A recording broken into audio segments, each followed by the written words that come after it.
All right, we're live. So I'm Farley. I think everybody in the chat so far knows me, but if not, I live in Georgia, and I'm big into music and comics and nerd stuff. But one of the things that I've always read up on and tried to check out is anything to do with alien life forms, life beyond Earth.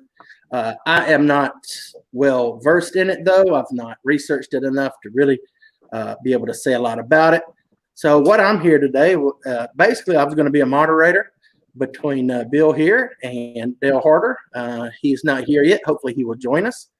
But I think everybody who's been on my channel knows Wild Bill Tressler, Colorado, guitarist for Animosity, some other bands as well.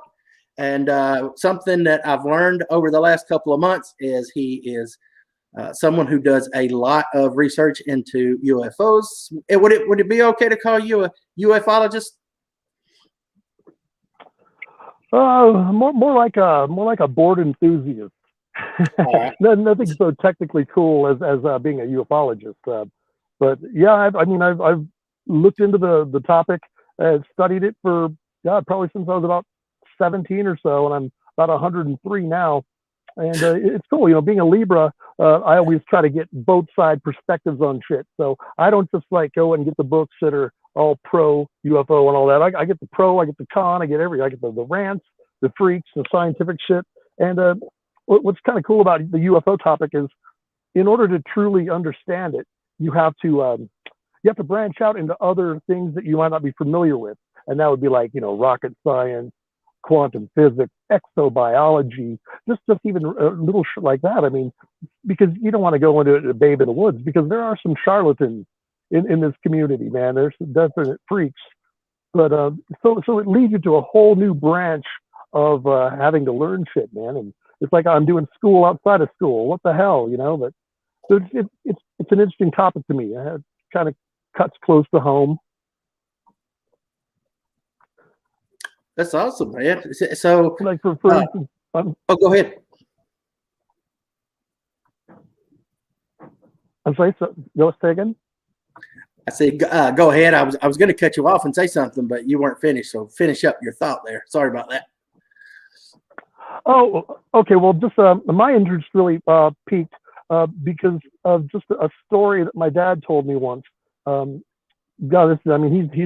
been gone for near 20 years now, but he told me a story that he was coming home from working at the bar. We own a bar out here in rural Rama, Colorado, and he's coming home about 4 a.m. one night, and he said there's a humongous UFO just came over the landscape nearby. I mean, it was really close. Just came over the hill, and he said that it was so brightly lit he could see individual stalks of grass in the place, and it just cruised away, And I was like, well, shit, man. If old Pops didn't know what it is and was kind of confused by it, that's got to be something I should check out for sure. And that's really where it started. All right, looks like Dale came in, so let's get him involved real quick. You hear me? There he is. Howdy. There's the man. So sorry. Having a little bit of issues here. That's all right. Made it. I was just actually doing introductions on myself and Bill, but I'm going to give a brief introduction on you, Dale, and then please fill in the blanks for me. Oh, no problem. You can hear me okay? Everything's all right? I can. Can you hear me and Bill say something? Say, Bill, how are you? Bill, hey, can you hear me? How you doing, man? Good to see you finally. I all right. Yeah. Sorry about that. Was having some computer issues. I've been messing with it. I was starting to sweat here. No problem. So, everybody, we are joined by Dale Harder. He is are you retired or former NASA engineer? Well, I'm a former NASA engineer and Honeywell Aerospace. And I still own 2 companies, so yeah, I'm in the slowing down stage. Gotcha. So Dell owns two companies. One of them is HHR Lasers, and the other is HHR Exotic Speakers. Yeah. Is that correct? Both corporations, right? A laser company, 47 years, and the speaker company is now going in its 17th year. Awesome. So, and also a ufologist. Correct. And speaker. Yes, I do a lot of lectures and speaking and congresses and so forth. Have traveled all over the world with it. Yeah. So, can you just give me a little background on your what got you into ufology, got you into this field, got you into studying aliens and things like that? My goodness, where to begin on that stuff? Well, geez, I don't even know where to begin with the studies of that. I mean, I've been seeing UFOs since I was a little child, and of course, Bill and I have discussed this at length and so forth as to who I am, what I am, and why I'm here. So I don't know if you would wish me to begin with that story, or if you wish to just start with ufology, or who I am and what's going on. I would actually, whatever you're comfortable telling, I would like to hear your personal story.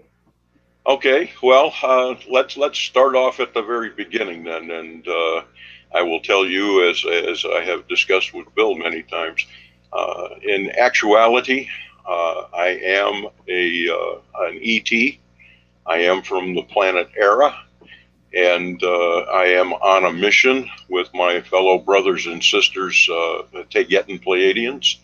And so I came in to the Earth realm, the third density, not third dimension, but third density level.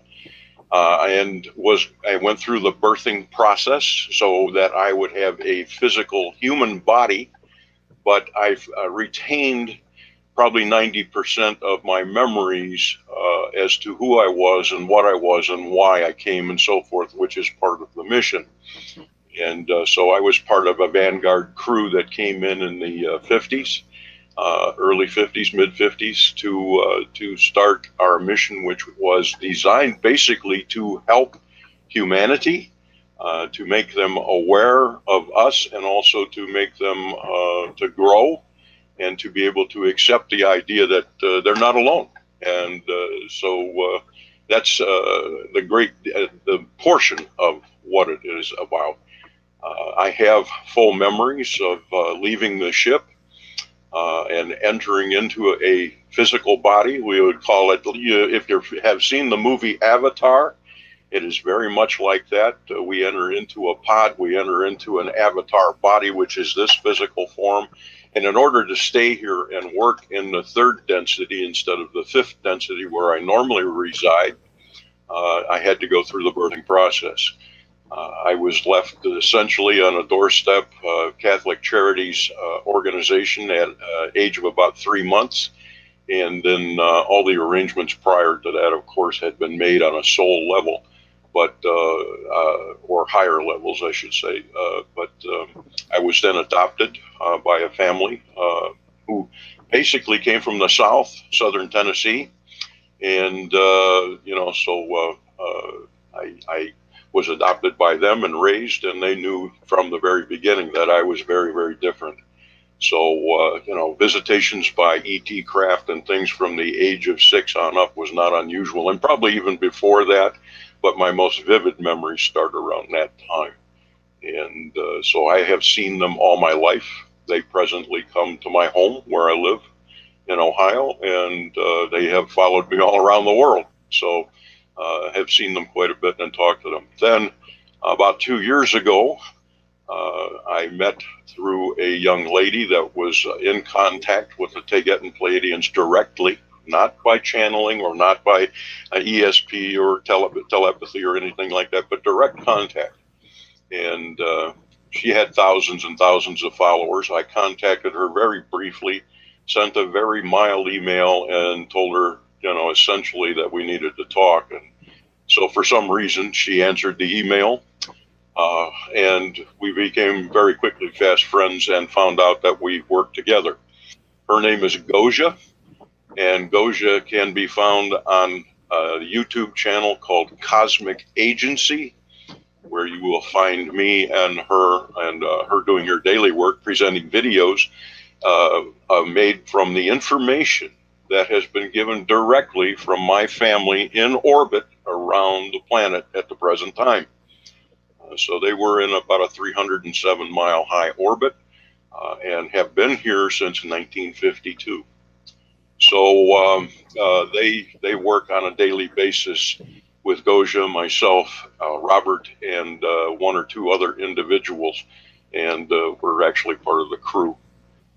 So they have reached out to humanity to give freely information that we feel that humanity needs to know, that's being kept from them. And so we're trying very hard to make humans aware of what we are, why we're here, and who they are, essentially. The fact that they belong to a greater community. And so we're helping to try and prepare them for that entrance to that community. Okay, so that's the quick basic of the story, and we can go from there. All right. So when you talk about the third, what was your term? The third and fifth? Density. Density. Now, in terms of that. Yeah, it deals with frequency, Farley. Everything is energy and frequency in the universe. And so the higher you become in frequency, your vibrational rate, the more advanced you become and the more aware of things that you become. And you move in and out of these densities. There are dimensions, of course, but and we do occupy other dimensions, but we live in the frequency realm and the energy realm. So I want to make a big distinction between that and what people understand as dimensions. All right. Thank you for that. So, Bill, how did you and Dale come to know each other? We'll let you go on with that, Bill. Bill, can you hear us? I think he's having a hard time hearing us. Yeah, I think he was saying that he had some storm. Bill? If I break out with these really, really bizarre, strange, faraway looks, it's because I can't hear anything. The audio's breaking up, so I'll have this like yeah, kind of a look. I get you. I was. Can you hear me okay right now? Can you hear me now? I don't think you can hear me. I don't think so. Well, Bill. Yeah, you have to understand, my internet connection is really shitty. I live in like a sorry about that of internet energies. If you can hear me, Bill, I just was going to see how you and Dale met, how y'all got to know each other. No, he's not getting it, Farley. See if he can hear you, Bill. I heard that. How did we meet, Bill? I'm sorry? How did we meet, you and I? How we met? Oh, that's a pretty funny story. We met on eHarmony. Dale was looking for a floppy bear, and I was looking for a sugar daddy alien, and so we went dance. No, just kidding, man. Actually, I was all tooled up one night, and I was listening to one of my favorite radio programs, Coast to Coast AM with George Norrie, and I usually listen to that. It's an after midnight show about paranormal. And, it could go one way or the other. It could either be a really cool show, or it could be like, angels and how they, and how they crochet or something like that. Well, this one night I was listening, and it mentioned George said he was going to have this extraterrestrial guy who claims he's an extraterrestrial on. They're going to talk to him. And I said, well, I'll stay awake for this. I'll try not to pass out. And it was Dale's show. So I was listening to him, and what really struck me about Dale's story is that he mentioned that one of the way that the Tijetan ships, the beam ships, communicate with him is through a thing that he calls flash bulbing, which is where they fire up the afterburner on their ship or something. They create some kind of a light that just goes, wow, really bright, and then shuts and then goes down. And it's obviously very noticeable in a night sky. And it was really weird because I do a lot of night sky watching out here, and I was experiencing those flash bulbs, and I had no idea what in the hell they were. I thought maybe it was like a new spy plane or something, and they were going into afterburn or something. But so he mentioned that that's how they communicate, and so that really tripped me out. So I tossed him off an email. God, it was probably like an 8-page long rambling tome of total madness, man. But it was cool. He got back to me like immediately, like the next day or two. I mean, he was inundated with emails after that. Thousands. Yeah, he was inundated with emails, but he had some mine back. So we started corresponding, and we total cool dude. Really, really one of the totally he's selfless. He doesn't have books out. He's not trying to push shit down anyone's throat. He'll help you out to his own detriment. And there were things, I listened to his story and all that, and I'll give any maniac their story, their time of day for a smile. With Dale's though, it was really weird because I had a couple of very strange confirmations as to what he was talking about. Boy, those telephones are rough on the line. Yeah, and he's saying he's got storms out there. So hopefully, my. Yeah. Wait, never mind. Here he comes back. Well, we'll get him back. Yeah. Let me add him back in here. There he is again. Boom. There I am again. I went away. I was there for a minute. Now I'm gone, man. That's the only way you're going to get me to shut up. Yeah. Okay. Well, pick up where you left off.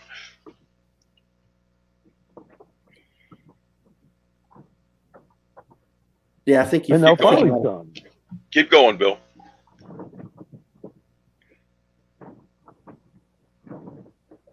Boy, don't you love these internet things? I'm telling you what. Yeah, I think he's giving us that stare again. So, Dale, what do you say to people who seem to have this idea that if there's ever contact from forms outside of Earth, that it's going to be violent? That it's them trying to take over. It's very strange because people have to realize, first of all, that we're here. Now, a lot of us are here, and we have been here a very long time. If any of the beings out there were malevolent and wanted to hurt humanity, they could wipe them out in a heartbeat, and we'd have been gone a long time ago here on the surface. So that's a foolish notion. You have to remember that the entities, and most of the entities out there, most of the people, the ETs and the various races, have reached a level of understanding, of compassion, of communication, of being, that life is sacred to them. And so they don't just go around wiping people out. They don't have any need to do that. If anything, they are our mentors. And so there are tens upon tens of thousands of ETs that are currently here on Earth, and from many, many different realms, many different locations. Probably at this point in time, there are about 80 to 82 different races visiting this planet. And so, now it's not to say that there aren't some that are not necessarily high quality or that we would like to interact with. Some of us have had the unfortunate pleasure of meeting up with Greys or Draco or Reptilian that have not been so friendly. And so what we do is, or in my case, I don't care to meet with them or interact with them, but I still love them as beings, and I love them from a distance. Okay. So we prefer to avoid any kind of negative contact, as it were. Otherwise, we do our best. There are races here that are just observing as well. They have no interaction whatsoever, but they can use many different forms. They can have an avatar, such as we do. They can have a clone. They have androids. They have chimeras, which are physical beings, but they're all soulless. And, so they can even be a projection, in which case they are themselves, but they're actually projecting around themselves the physicality that they look like a human, in which case they could be a mantis, they could be any form whatsoever, but we would not notice them on this density or this level. So it's a camouflage, if you will. Okay. But they are here, we are interacting, we are watching. If you don't mind, I've got a few questions, comments, and things from the chat. Absolutely. That's why we're here. Some are serious and then some are kind of goofy, but a lot of the people here, like me, we're kind of goofy. We ask stupid stuff. So if I were to ask you things like one-on-one, it would be about alien sex and things like that. We won't get into that tonight. Well, I can answer most anything, but I mean, should you tread upon something that I can't tell you or can't give you, I'll tell you. I'm just simply not privy to divulge that information or otherwise. But yeah, by all means, go right ahead and ask. So there was a question earlier from Angel about he's my what I call my big bro. He's down in Puerto Rico. He is a believer, and he wants to know what's the closest you've actually got to. In your case, it wouldn't be an alien spacecraft, but to a spacecraft from the Pleiadians or anyone else. What's the closest he has gotten, or that I have gotten? That you have gotten. Yeah, I have been face to face with ETs. I have been, as close as I am to the person sitting next to me. That's not unusual throughout my life and various times. And so, yeah, I have had close contact. And someone else wanted to know if Pleiadians drink beer. Yes, actually they do. Most of my brothers all sport beards. They're very tall. They're anywhere from 7 to 8 feet and more. And they sport a very full, very well-kept beard. Obviously, they don't age like we do. Our average age span is about 1,200 years plus Earth years. And so the beards they tend to be, they can be blonde, they can be somewhat reddish, and they can also be very dark. But unless they really want to, they generally don't have any gray or anything like I do, because of my age and who I am here. Yeah, and they're striking. All the men, all the women, they have perfect, absolutely perfect bodies. They're not human, but they do have some human DNA. Actually, we're related to them, to the Taygeten Pleiadians, and there are about a dozen different Pleiadian races, but in specifics of the Seven Sisters, in which there's more than 4,000 stars in our system there, in specific to the seven main stars, the star that we come from, or the solar system, the star is called Taygeta, and that's Taygeta. So we have Temur and Era and Dakota are some of the planets in our system. As I said myself, I'm actually reside on Temur a great deal of time, but I'm actually from Era. And obviously I do know my full name and my stats on the ship and everything like that, my file and so forth. That was given to me by my family a little over a year and a half ago in verification of who I was. Because for my first 56 years here, even though I internally and myself knew who and what I was, I didn't have verification from, directly from my brothers and sisters. But I did have the incidents where the ships would come and various things like that. So, it was only through Goja that I was actually privy to meet my family directly and continue where we would speak with them daily, and then the information that is given by my little sister or little sister, Swaru and Yazi, and also my sister Annika and brother Dork Hallel. They provide information directly to us, and Goja then takes that information and our transcripts and so forth, makes the videos from that, and she changes nothing. They are word for word conversations. Okay, so again, I stress to your listeners, This is not channeling in any way. It is not some kind of telepathic contact. These are direct contacts. We do them on the computer, where we use a special program and we speak to one another with the computer, or we have used the telephone or things like that, and we talk to them and have spoken live many times. So it is different in that way. While others are channeling and things like that. Long ago, my people used to channel, or they officiated in channeling, but we have found that channeling is not as reliable a modicum for communication, because invariably the channeler will place some of their own emotional beliefs and their own feelings into the channel. And so the information can become skewed or not quite accurate. And so they did away with those types of things. So I'm not saying everybody that channels is a fraud. I'm saying that it is prone to the possibility of being inaccurate and having the flavor of the channeler. So the direct contact is by far, as we are doing right now, face to face, is by far the best way. And Raining on Your Parade says, if aliens are here already, they are not doing anything to guide humanity with any wisdom, because ours is a world of brain dead zombies. Well, the last portion of the brain dead zombie stuff I can almost agree with. A great number of humans do not want to know. They claim they do, but they don't. And the information even that I'm giving you here now today will probably go in the ears and some and out the other side on some.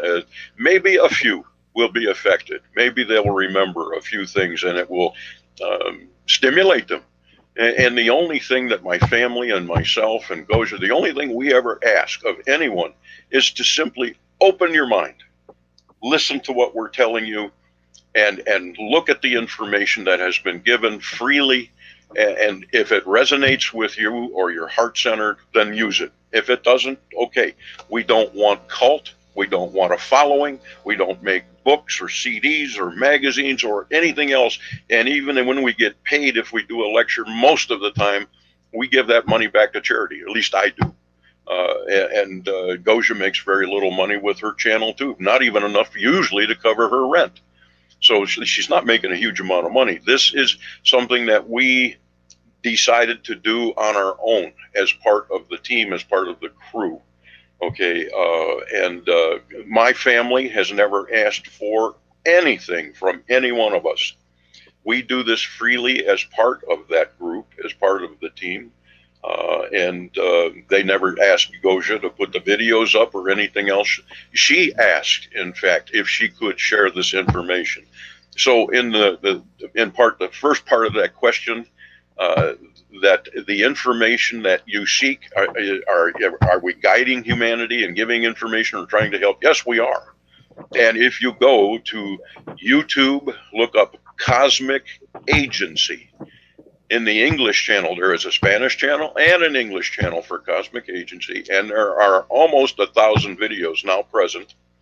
And this information, we suggest you start at the beginning, but it is freely given directly from the spaceship, directly to us, to the people. And that's all we ask. Look at it, listen to it. If it resonates with you, fine. If it doesn't, okay. So I hope that answers all of that question for you. Now we got right. Let's see, Bill, can you hear me? Bill, you there? He's not with us. I'm getting murdered on this whole broadcast. Like I can only hear like parts of the audio. I'm sorry about that, Bill. If you don't see my mouth hole flapping, just join right in and say something. All right. Right. Once again, nod and smile. Eric Bauer, he's a good friend of mine out in Washington State. He says he's always been open to the notion that ETs exist. He's always assumed that our current state of humanity would be of no interest because of how self-absorbed this planet is.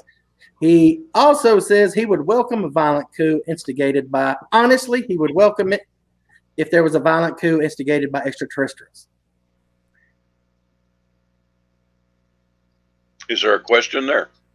Well, now he was just making a statement, and it kind of goes back to what you were saying earlier about, there are some ETs that may have, malevolent ideas, but for the most part, the goal is to get Earth to the level of the. And as I explained to Bill in the beginning, and he was one of those that they reached out to. When you look at the night sky, I've told many people, if you wish contact, if you really want and are ready for that, then you simply, do a few simple things. When you go out at night, look up at the sky, especially in a dark area. Maybe you haven't even initiated it, but all of a sudden you will see what we call the flashbulb kind of thing. And that's where our ship will actually, in the field that surrounds the ship, will build up enough energy that we cause it to flash like a flashbulb. It's extremely bright. And if you see that in an area, especially in the darker part of the sky where there's not so many stars, they're essentially what they're doing is they're announcing to you, if you see it, that we're here. Are you interested in speaking? Are you interested in communication? And if you see that and you then talk back to them mentally, is all you need, and say, hey, I'm here. I'd like communication. Will you talk with me? All they're interested in is, first of all, patience, gratitude. They're not there to do a circus. This is not a dog and pony show or anything like that. If you desire communication and contact, this is the way it starts. This is the beginning. And it may take a year of these kind of brief contacts, but with patience, with open-heartedness, with a sincere desire to have contact and to learn, they will continue and things will progress to where you are going to see the ships. They may come closer, et cetera, et cetera. If they determine that you are not sincere, if you are afraid and they know you can't handle it because they can read you, you can't read them as easily, they won't interact. They will not appear to anyone that they are certain will be afraid or that would be made panicky, okay? So none of that is going to happen. I have stood in groups of 6 people and more where 3 or 4 people could clearly see a ship and the others could not.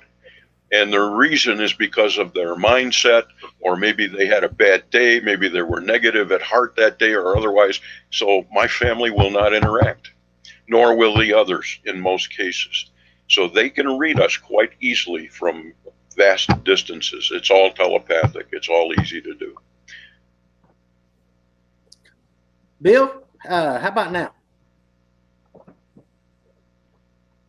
No. I'll check one more time. Bill. I'm going to go the audio sounds like a deranged person is playing the xylophone. That's what I'm like.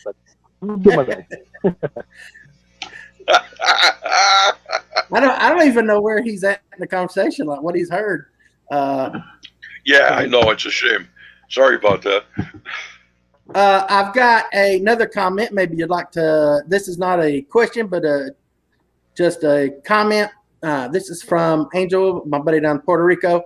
He says, I saw a UFO in the summer of 1980 here in Puerto Rico. It was cigar-shaped and metallic dull gray. 2 military jets were following it or escorting it. I wish I could have that experience again. I understand. And, it really opens up your mind and your heart center when you see something like that or have those kind of experiences. My people do use cigar-shaped craft, very large craft. They're more like our cruisers and things, but we also have some extremely large cruisers that we, pilot and use very often. The little flying saucers and so forth, like in the Billy Meyer case and that type of thing, like the one that I'm actually wearing around my neck. I don't know if anyone can see it. We call those our cars. Just like you guys have our cars and so forth here and muscle cars and things, we also have our cars, and those are our cars. But it's kind of funny because, humans are here and they're always looking up at the sky hoping to see a spaceship. And we, Tibetans, are always looking down at the ground to hope we see some of your cars. And we do have some human cars in our museums. We collect various parts of humanity, and they're put into the museums.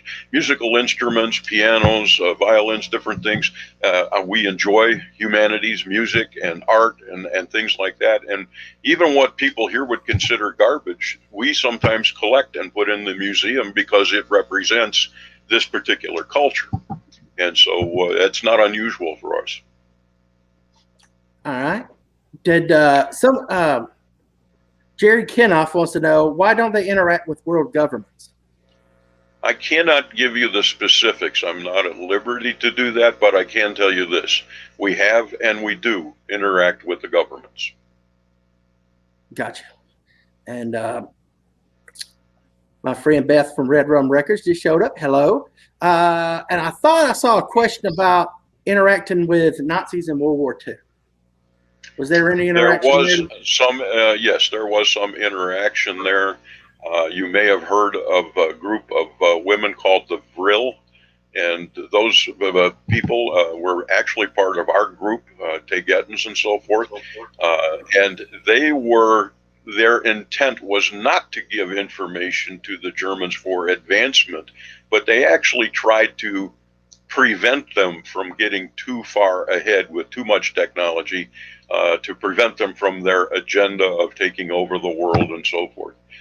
So it didn't work out exactly as the way we had hoped, but that was more their purpose than not. So, but that was partly an interaction. I'm sorry? I missed that. Asked him, I asked him if he could see the chat, because I was going to ask him something in chat, but he can't see it. Oh, can you see the chat, Bill? He's frozen again. He froze. That's what we look like when we're frozen. I have a lot of questions for Bill, but I can't ask him anything. I know it. You know, he's such a character. You know, we've been friends a long time now. All right. So when you go on these speaking engagements, the crowds there, do you feel like the majority of them are open and receptive to what you're saying, or are there a lot of doubters in these crowds, or is it half and half? What do you think? Well, at the most part, the people we find are very interactive. They're very open-minded. They're thirsting for knowledge, and that's partly the reason they're there. There are always those that are questioning or skeptical, and that's okay. We like that.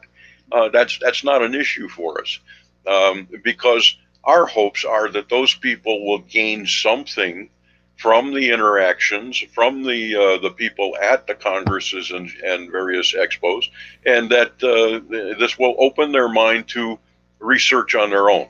That is what we hope for. Again, as I said, Gosia and myself, in our particular case, the contact with the Tegetans, we do not want cults or followers. We don't want people that are yes sir, no sir. We don't want that kind of stuff. We want you to ask questions. We want you to look. We want you to research. We want you to dig on your own and find the truth. Okay? As I have said many times with Bill and so forth, and you'll forgive me for some of the colorful language, but as I've told Bill, I says, you know, a lot of this stuff out there is what I call a turd sandwich. It's quite simple. You get a small piece of truth in the middle and two big turds on the outside. You got to eat your way through to the nice nougat center to find a little bit of truth. So it takes a lot of effort to get there, you know. It does. But there is a little truth out there surrounded by a lot of garbage. I just wanted to say real quick hello to Dale, my buddy, in Louisville. And Garrison had a question. He wants to know, where did we get the technology to build jet engines or long-range communications, if you know? A lot of that has been through human efforts to, you know, very hard research and so forth. Humans are extremely inquisitive and they learn quickly. So I have to give credit where credit is due. However, there has been some technology that humans have gained from various extraterrestrial technology that has been picked up or captured or otherwise from either crashed spaceships or things that were shot down and so forth.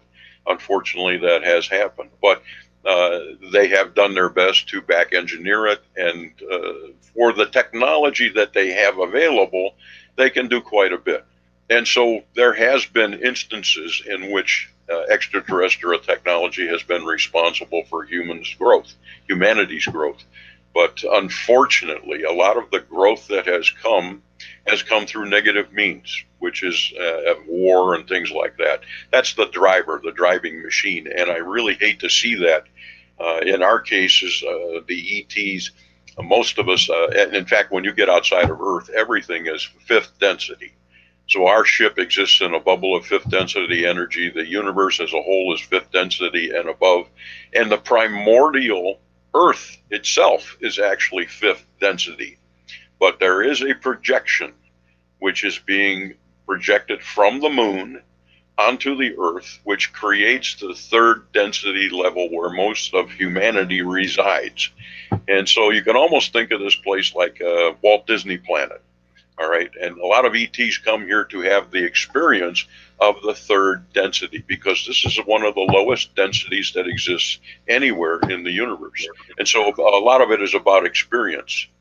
But where my family and I and the rest of us step in is that we do our best to interact, to intercede quietly behind the scenes. We don't want recognition. We don't want to raise any eyebrows, but we do interact, and we usually make it look like the humans are the ones that have caused it.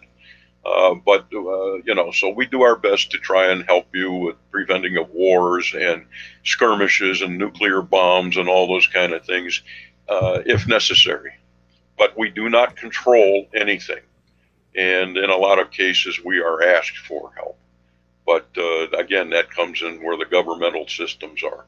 And I think humanity would be surprised to find out that most governments are one and the same. They all interact, they all work together, regardless of the stage that is being set that most people see.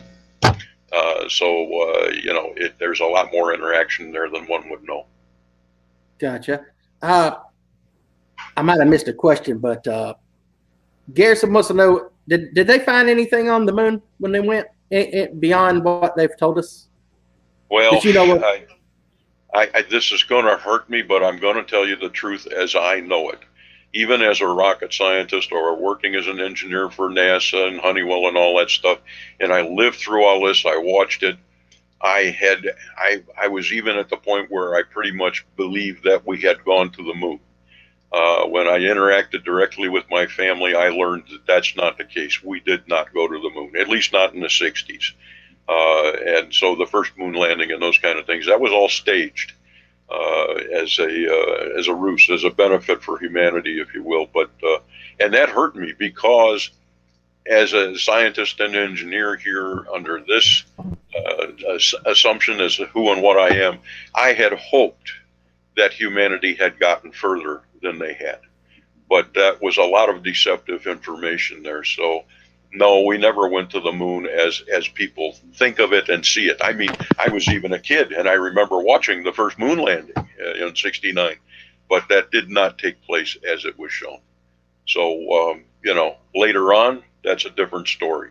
And there are certain factions of humanity that are beyond anything that anyone knows. There's a face to, if you will, to NASA, where the right hand doesn't know what the left is doing. There's a secret NASA, there's a national or an open NASA, and there's the secret military, and then there's not, and so forth. And there are three different factions of groups that do have spacecraft, that do travel to the stars, or could. And unfortunately, we had to put a stop to that. The ETs in general put a stop to that about a year and a half ago. Humanity is just not ready to do the things that they were doing. And even during a live broadcast, in fact, it was another show with Goja and myself and George Norrie, and I had stated something regarding the Solar Warden, IEC, and the Dark Fleet, those three different factions. And my sisters and brothers, they usually listen Whenever we're online, whenever we're talking, they're usually there in the background, and we talk to them directly while we're giving the interviews. And they stopped me and corrected me because I said that, there were these factions and they had done these things. But they stopped me and corrected me and said that they had actually rounded up the fleets and they had impounded the ships and impounded the people because we were told that they had actually gone so far as to go to another star system to invade a planet, capture the people, and enslave them. So the Dark Fleet is one that does the trafficking in humans, sex, food, all that kind of stuff. And so they put a stop to all of that. And to my knowledge, at this point now, there is no free travel except within our own solar system. They're capable of traveling to the solar system. They have a jump room to go to the moon, and they have a jump room to go to Mars. But they are not permitted to leave the solar system any longer. And so they do watch out for these kind of things. Humanity just unfortunately isn't quite ready for full interaction with their brothers and sisters out there yet. Got a question from Beth. Do you believe that Stanley Kubrick had a part in faking the landing? Yes, there's a great deal of evidence to suggest that that's the case, yes. And we have found that evidence as well. I won't say that, nothing is ever 100%.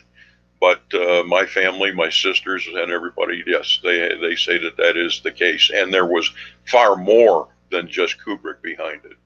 But he was one of the instrumentals, yes. And I've got a comment. I don't know if he's asking you who invented these or what, but Garrison says free wheel gyroscopes and magnetic plasma propulsion. Those are all things that humanity currently has. We've had three-axis and four-axis, actually, gyroscopes and stuff for a long time, laser gyroscopes. In fact, I worked on a lot of those, many 20, 30 years ago. Honeywell Aerospace is one of the major developers of laser gyroscopes and four-axis systems. Those look like cubes. The three-axis system looked like a triangle and had a beam that traveled in the shape of a triangle, and each axis, as the craft or airplanes or rockets would move, was affected. They are baseline, hang on here a second, interferometers. All right, and the baseline of the interferometer, if the axis is interrupted or moved or changed, it shows up in that beam travel. So, but these are extremely, extremely precision devices, and even today, I marvel at the complexity and the ability of humans to make these things, because they do take a lot of effort and they're extremely precise. So, yeah, they do have that stuff. That's been around a long time. Plasma-based rocket engines are available. Magnetic rocket engines are available. Magnetic constriction is available. But you have to stop thinking, if you want to reach the stars, you've got to stop thinking in terms of that. We don't even use anti-gravity. So anti-gravity is essentially, it can be a propulsive system. Some of the lesser craft use anti-gravity for propulsion. But we use that mostly to lift a craft off the ground and to achieve space flight. But once we're actually in space, Tegetans and other advanced races use what we call a frequency drive. And that is, and this is kind of strange, because as a Tegetan and as an early child, even at the age of 6, I used to run around and tell my parents, I knew about these things, and I would tell them, I said, I knew that if I could change the frequency of my body to vibrate at, say, the same frequency as Alpha Centauri, that I would instantly disappear here and appear at Alpha Centauri, because no two places in the universe can occupy the same space if they have the same frequency. They must be in the same place. They must be where that frequency exists. So the frequencies are not dispassionate or disseparate. And so that's where you get the relativistic thing of interactive particles and so forth. But in general, we use a frequency system, and we map the ether. We map space itself in many densities and many levels. And we will plot a frequency of where we want to be versus where we are. And once we change the ship to the frequency of where we want to be, it's an instantaneous travel. So there is no time or space to travel through, and time and space are the same thing anyway. But we just instantaneously appear there. Then we use standard type drives, plasma magnetic drives, plasma engines, and so forth for maneuvering and different things in a local area. Okay, but frequency jumps are the way to go. That's the only thing that will get you where you need to go. I'm gonna try Bill again real quick. Looks like he's got a better signal than he did have. Can you hear me, Bill? Yeah, no, there you go. Wow. The minute you asked if he was there, boom, he was gone. I think I'm bad luck on it. Christoph wants to know, are aliens in favor of cryptocurrency? No, we don't have any involvement in anything like currencies and stuff like that. We maintain a watch over what humanity does, but currencies and exchanges and barter systems, those are all part of what my good friend Jordan Maxwell would say is the Babylonian money magic system. Okay, where you work a day and get paid and go to the bank and put your money in and buy your stuff and everything. All of our societies are based on what is called a holographic society. And every person, every individual does whatever they want, whatever they feel, whatever they enjoy, and each one is a contributing member to society. But and because there are so many people with so many different skills and abilities, everyone takes care of everyone else. There is no need for money and there is no competition between individuals. Because if I want to be a spaceship designer in the morning and I change my mind in the evening, I want to be an artist, that's all you do. You do it. And so there is no, things here are competition driven. And people are envious of other people because they may have money or a nice house or a beautiful wife or whatever. And so they that kind of competition drives this negativity here, this issuance of humanity fighting with one another to gain what the other has, control and power. There is no need for that in real holographic societies. So none of that kind of stuff exists. We don't even have politics. We don't have religion. We don't have any of those kind of things. No, not at all. Now I'm really stoked. Come on, please. So Ben DeFrey, I'm not familiar, but thanks for coming to the channel and checking out the chat. Ben wants to know, are densities what are currently being suspected as the substance dark matter? No. Our feeling is that the truth of the understanding of physicists and science here, there is no such thing as dark matter. That's a name they've kind of given an anomaly that they haven't any grasp of. But what you have to remember is that we work on a base 12 mathematics system, not base 10.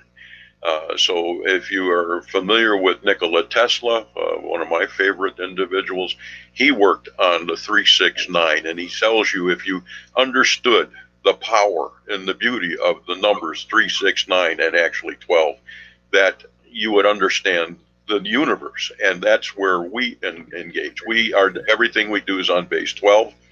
And so humanity is essentially, we're like a fish that is in a frozen lake or a frozen ocean, and we're looking up through many, many feet of ice, and we're trying to see what is going on beyond that into the fifth density. And then where my people are, where we are in the fifth density and up, 6th, 7th, and on infinitum, we are looking down, and so it's easy to see what's in the third density, but not so easy for those in the third density to look up and see into the fifth.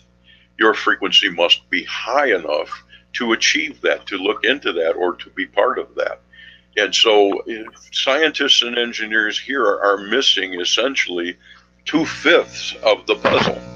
They have no idea what they're truly looking for or seeing. And it's impossible to put together a 1,000-piece puzzle with only 500 pieces. So that is the reason that they are having such a hard time with it. Einstein's theories are not complete, they're not correct, and a great deal of the other stuff is also. Gotcha. Bill, can you hear me, Bill? Every time I ask him, he goes black. I feel so bad for him. I do too. Yeah, I know. And he would be wild, man, too, to have Yeah. this conversation. You know. Such a great guy. Yeah. Got a question from Angel. What is your opinion on the Roswell incident? True or hoax? I will say that it is true. It caused a great deal of problems up here in fifth density and above. But it did happen, and it was kept from the people. All right. And have you been keeping up with the new revelations that are being I don't know if they're being declassified or what, but the Navy and their pilots admitted that they had contact with the UFO. They actually released a video of one that appears to go into the water. What is your opinion on? Do you think that's actually happened, and do you think they will continue to release more of that information? Well, craft are seen, Farley, on a daily basis. They really are. People are seeing them left and right. That's all part of my family and other families, other ET races. It's all part of our effort to begin to allow humanity to know that there's something else. It is not on the part of the government. And so the little tidbits that they're putting out with those films and so forth, a lot of it is maybe real, but it is also part of a disinformation campaign. And it has even come to light of late that, unfortunately, Luis Elizondo, who is part of that, is actually working as part of the disinformation campaign. And so there's quite a debate going on between Earthlings and Stephen Greer, for example, Dr. Stephen Greer and Elizondo and so forth, whether or not these things are actual fact. Again, it is that sandwich that I was talking about earlier. And so you can be sure that coming the June 5th, the so-called disclosure, while it may contain a few bits of truth, it is basically going to give out what they want you to know, not what's really happening. So it's still just touching on the very edge of the truth. And so I would be very, very careful with latching on to any of that.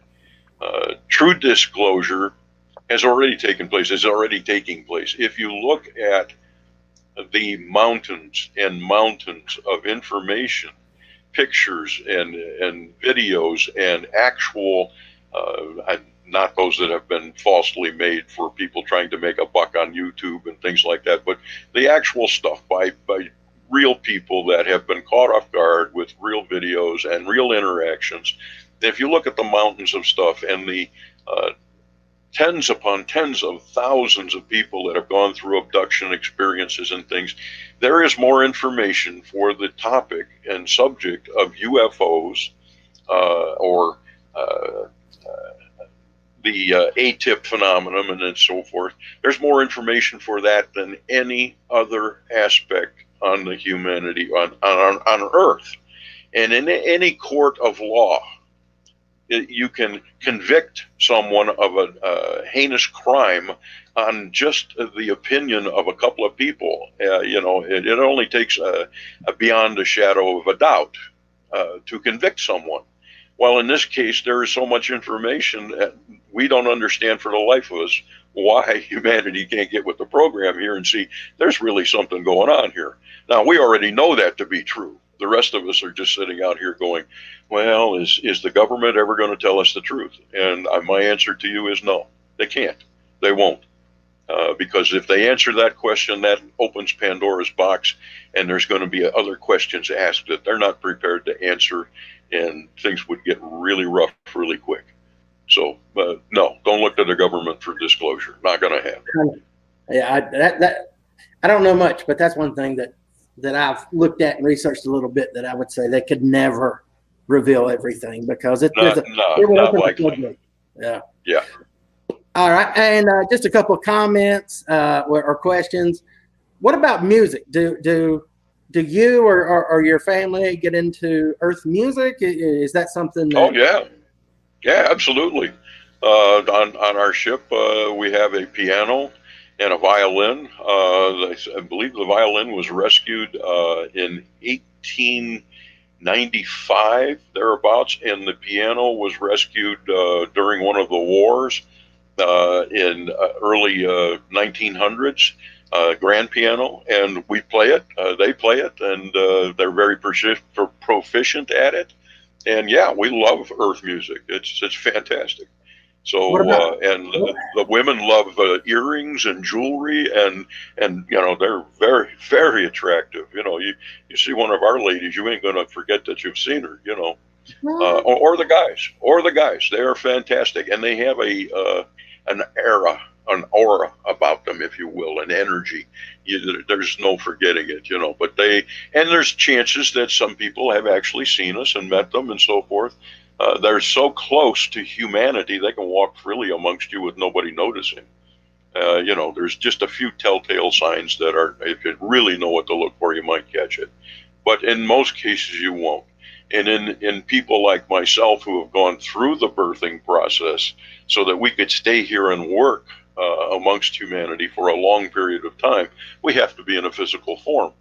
Now, when my brothers and sisters, if they should come to the planet, they actually wear a belt that contains a frequency unit, and they maintain a fifth density bubble, if you will, of energy around themselves. If they were to come down here without that, they could interact for only moments, and it would be fatal to them.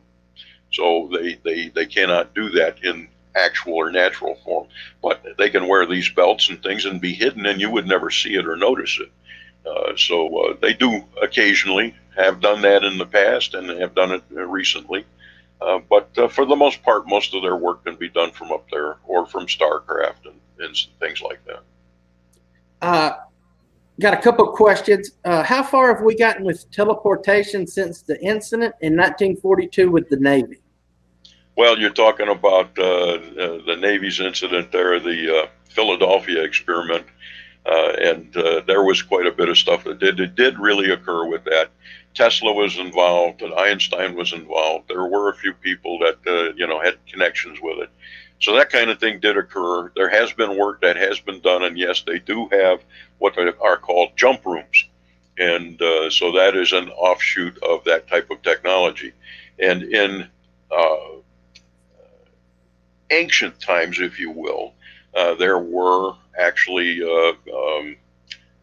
what is that? Stargate technology did exist, and so certain stargates have been found in various areas of the world, but those are under close, very top secret control.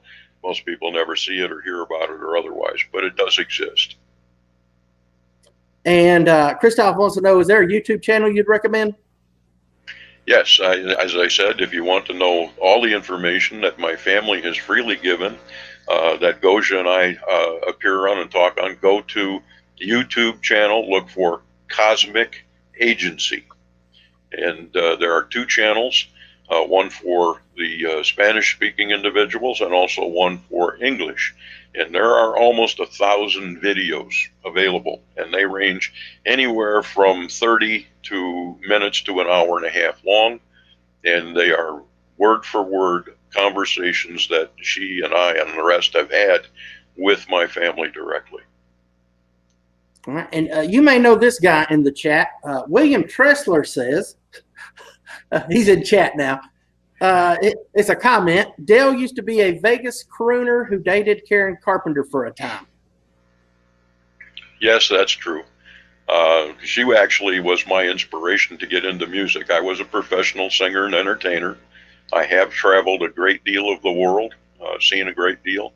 And I worked in Vegas. I've done New York. I've sung in China. I've sung in Europe and Lithuania and Poland and France and Italy and various places. Yes. Gotcha. Karen was the one I fell in love with in the very beginning.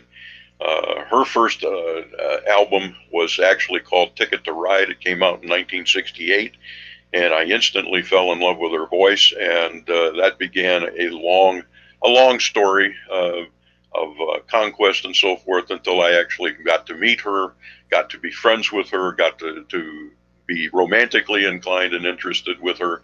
I would drive sometimes 500 miles just to see her for an hour at a concert.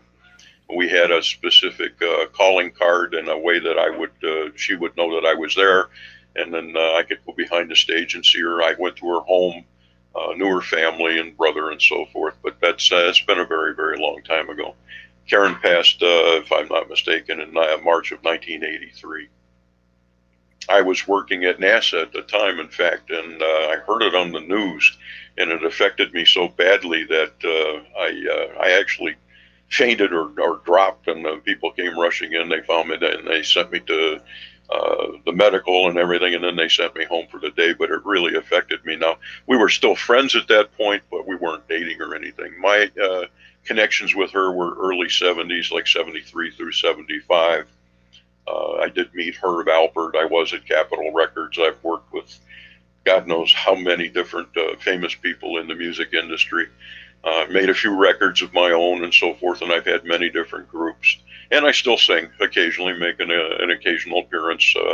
Local groups and things that know me might invite me up or something to sing. And then, of course, COVID hit, and so we haven't done a whole lot. But, that's just another side of being a singing scientist. I would take it that you would be a baritone. I am a bass, a baritone, and a partial tenor. When I'm practiced. It's been a while, but when I'm practiced, yeah. We're going to wrap this up in just a minute, if that's all right. I do have a couple more things from the chat. Bill says that your ET brethren are the same beings who contacted Billy Meyer, and they are all mostly like stripper hot. Well, they are hot. There's no question of that. My sisters are definitely gorgeous. And all Taygeten women are. They are extremely beautiful. They are the model, and so are the men. The men are striking. In the presence of humanity, like I said, they would be the kind of men and women that you would just stop in their tracks to stare at. And, but that's because we possess, in that form, we possess perfect health, perfect genetics. Everything and anything in the body is absolute perfection. But that's only come because we are essentially, Taygetans, I speak, are essentially 850,000 years in advance of humanity. And so we have medical technology. We call them med pods and various other things. And a lot of people are familiar with this kind of stuff. They've seen it on various shows like Elysium and maybe Jupiter Rising, and then, of course, Star Trek and Star Wars and so forth. Some of the information in those films is correct.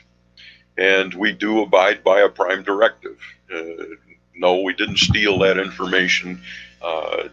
The closest thing that we can say that we live by is called the Prime Directive, but we do have a galactic federation, but there are many levels of federation as well. There's the local federation, there's the solar federation, there's a galactic federation, there's a universal federation, on and on and on, like layers of an onion. And, but we do have a great deal of that stuff, and much of the information, say, that Gene Roddenberry was given to write the stories, or D.C. Fontana, those stories were written and given by the Council of Nine, and also given by my family and others. So they were given to George Lucas. They were given to these people to write into their stories.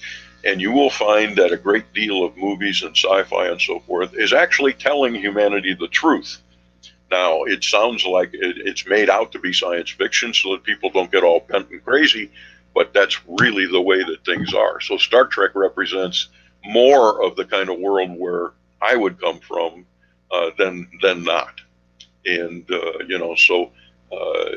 we do this because, and I would also say there are regressives, such as reptilians and greys and other races that have been regressive in the past, have used this technique because there is a karmic rule that states that what you put out, you get back. Well, in order for them to not get karma or to reap karma by doing things that we would consider negative, they actually put the information out there for everybody to see. And by doing that, they avoid getting any kind of karmic bad rap. All right. because, hey, we've revealed ourselves. We told you exactly what we're going to do. Here it is. All right. If you're not wise enough or adept enough to see this or know this, you just blow it off as sci-fi or some entertainment. That's fine. But it does not break humanity's free will, and it does not incur any karmic recurrence or negative actions. And so this is how it's done and has been done for just billions of years. And there have been many, many races on this planet, not just humanity. And there are great examples of that in a lot of the ancient cities and things that are left. All you have to do is look at that and realize those were not built with stone knives and bear skins. Okay, so to steal a phrase from Mr. Spock. Metal theologian Aaron, a friend of mine in South Carolina, wants to know, I think this is going back to the music that you were talking about. What are a few records? He's wanting to know if this audience is going to know them. One of the songs that I co-wrote with my group leader, one of my band leaders, was called All I Think Of Is You. Another one was a remake of Karen Carpenter's song. And there are different things that were available at the time, but those go all the way back into, like I said, the 70s, early 70s. There were a few other things that we wrote that were released on record and tape. They were done in Columbus, Ohio, at a local studio there that no longer exists. A couple other tapes were done and given to Johnny Mathis, who was a close friend of my next door neighbor when we lived in Northfield, Ohio. And that was done at Edcon Studios in up north here, like around Mentor area. And so, but there's not a bunch of stuff that you're going to find with me on it out there. I enjoyed it. I had a great time. I grew up with a lot of different people like Michael Stanley and so forth, and a lot of friends. And I was very close to Elvis Presley, who was 110 miles from where we lived in Tennessee. But as far as me becoming rich and famous, didn't happen. Karen she was probably worth about $60 million when I knew her. And that was a lot of money back in the, early 70s, late 60s, early 70s. And, so I can only imagine what it would have been like if she'd lived till today. But there just was never a finer singer than she ever was. Drummer. She was an excellent drummer. Actually, she considered herself a better drummer than a singer. But she had perfect pitch, as do I. And I have tapes of her and I singing together that no one's ever heard, studio tapes. So there's not a whole lot out there that you're going to find with me. You can find me on a couple of things that Gosha put out recently. We did a conference. We were speakers for the UFO Mega Conference in Laughlin. And unfortunately, some videotapes were caught of me singing in the local nightclub, doing some karaoke and things. And it sounded absolutely terrible. They didn't have the right key or anything else, but we had fun with it anyway. So, but otherwise, not a whole lot I can say that, there's a record you can go and get. I wish that was the case, but no. Singing in Vegas, I had a lot of different bands and things too. So. Okay. Well, I'm going to end with Bill and Beth have been talking kind of back and forth a little bit about what you think about Earth humanity, and then Bill says that, let me go back. I don't want to butcher what he said. Oh, no problem. I have as much time as you need. Don't worry. I can see. So Beth asked about, I guess how you and your family would view Earth and humanity. And then Bill says, I can see why the ETs haven't initiated formal contact. We're a gaggle of self-stomping warlike maniacs. Would you invite a dog known to bite into your house? Yeah. It is kind of true that humanity is pretty much asleep, and they have been lied to so much that they don't know what to believe or what to believe. But from our point of view, and we don't mean derogatorily or negativity, but we really find that humanity is they act more like sheeple. All right, there's a lot of people who grumble and moan and groan about things, but nobody stands up to do anything. Can you imagine what would happen on, say, humanity? What would happen if just one day everybody stood up in the United States and says, I'm tired of paying high prices for gasoline. We want it reasonable, or what we think it should be. And if we all stopped using gas for just one day, imagine how that would affect the world. All right, if enough people would stand up and simply say, we are tired of our government and the way that they handle things. We are unhappy with the way that this is. In the very beginning, didn't the document say that we the people, by the people, for the people? Can you ever recall a time in our history when our government actually functioned that way? It has not been, or is not, for the people, by the people, or otherwise.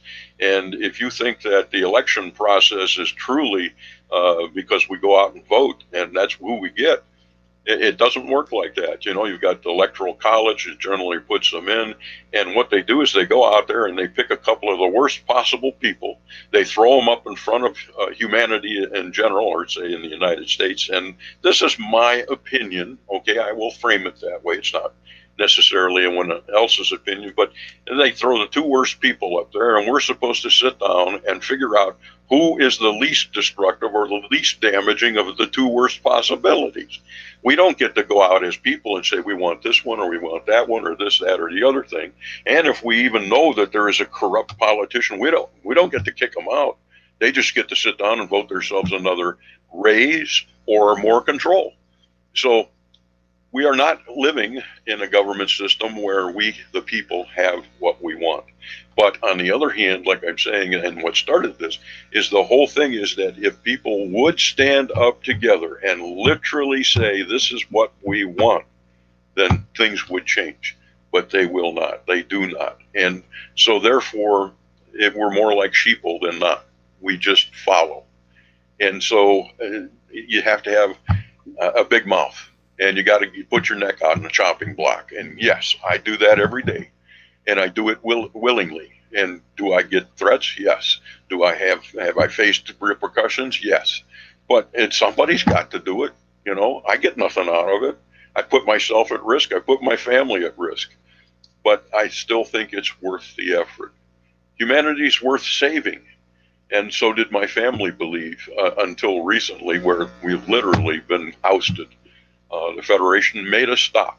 They have stopped communication, stopped interacting, stopped everything, because this is it.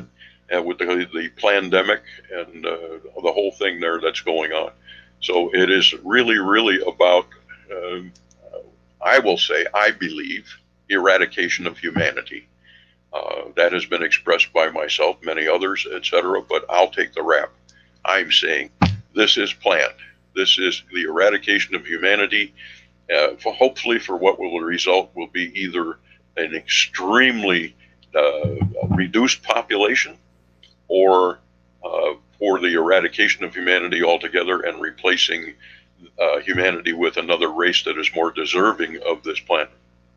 Can't blame the animals, can't blame the trees or the plants, only ourselves. So if we don't wake up, if we don't stand up and say we're tired of bombs, we're tired of nukes, we're tired of bad governments, we're tired of everybody bickering and fighting, we're all in this together down here. It doesn't matter what color our skin is or what race we come from. We are all the same, and we got to stand up and say enough is enough, right? So yes, from our point of view above, we're very sad because we are watching mass genocide, and it's going to get worse. Well, I wish I could blow smoke up everybody's backside and say, oh, it's just going to be wonderful, wonderful. And there are people that do believe that, and I applaud them. I'm not saying they're wrong, but from what we see, what I see, what information we have, this is what we're looking at. And it doesn't look pleasant. So the only way I know to stop that or change that is for us all to stand up and say, enough is enough. We want change. Just one last comment. Oh, go ahead. Back in March, to my knowledge, there was a rally, if you will. 40 countries participated in, and thousands and thousands of people participated in quiet, peaceful, what do you call those when people get together? I'm missing a name here. But all over these countries in which they stood up for their rights and fought back against the COVID and the restrictions and all the various things, the lies and so forth. 40 countries participated in this all over the world. And it was called the Pushback, I believe. I have a video of it, and you can see mass amounts of people, signs, banners, demonstration, the whole 9 yards. But not one word of it was spoken here in the United States, nor did we take part in it. And what does that tell you? Yeah, that's okay. So I got my rear end in a deep sling, but truth is the truth, and you can find the truth out there. You just go out and look for it. I was going to say, do you? We're just going to kind of wrap up now, and before I go, Bill says for everybody, if you want to reach out to Bill. I hate that he missed most of this because I've had a lot of conversations with him, but I wouldn't mind having you back on again when maybe Bill's got better reception if you would be up for it. He needs to get his computer fixed. Yeah, I think he was on his cell phone. That's not very reliable, but no. I'm on a PC. I think you're on a PC as well, so that's probably the only way to go. But you can get Bill at dapperdan000@gmail.com or search him out, William Tressler on YouTube. And then, is there any additional information or links or anything you want to provide there? Well, people have contacted me through my various companies, and they'll go there and they find my email address. I don't like tooting my horn on that kind of stuff, and it's not any big deal. But, I've built lasers all my life, 47 years in that company, H&H Research. And so they can find H&H Research online, or they can go to HHR Exotic Speakers and look us up there.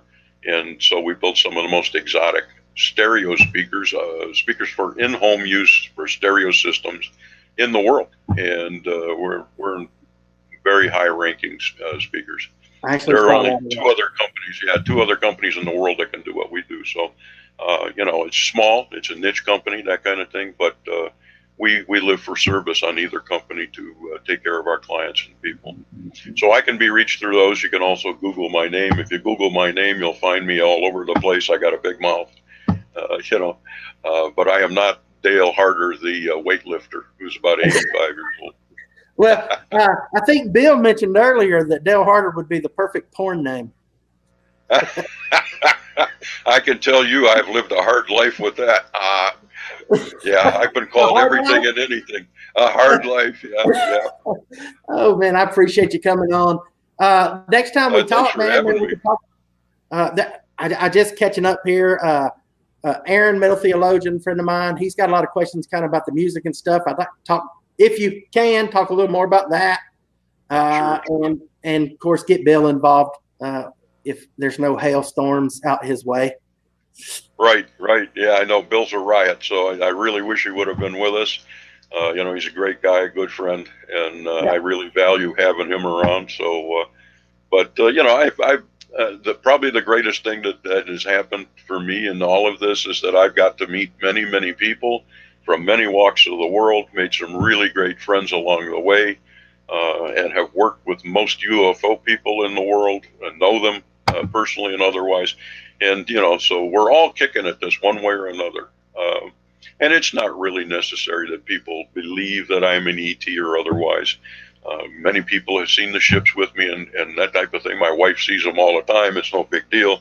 But she's very, very zen. Beautiful Chinese lady who she looks at the ships and goes, yeah, okay, so what? I'm hungry. Let's go eat. So, but in any case, they're here. We're around. Look for us. Ask for us. You'll find us.